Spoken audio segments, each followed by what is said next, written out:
you had Yoshitaka Kitao come out and say that, you know, they are going to be using XRP in their financial system, have been trialing it for a long time, and they're looking forward to the U.S., you know, passing the Clarity Act so that the banks and institutions can get on board with that. We do have some pilot programs and the first tokenization happening in July of this year with full-blown implementation in October.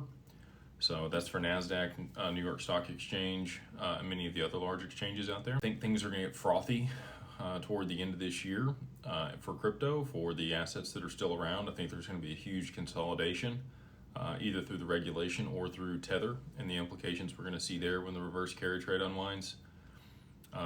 For me, I believe that the first implementation that we're going to see for distributed ledger technology is going to be on the back-end settlement component and reconciliation of the stock market with the DTCC.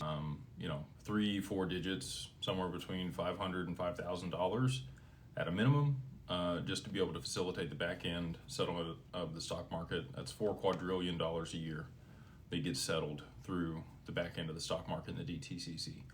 That's a lot of money. So that's going to require a liquidity mechanism that can facilitate that value transfer. And the only thing that I see in that position is XRP. In my opinion, you would need back-end settlement of the stock market to move to T+0 before you could then tokenize the stocks. And that's the sequence, right? So if they plan on tokenizing stocks in Q3 of this year and full-blown in Q4, I would expect that we would need back-end settlement and reconciliation first.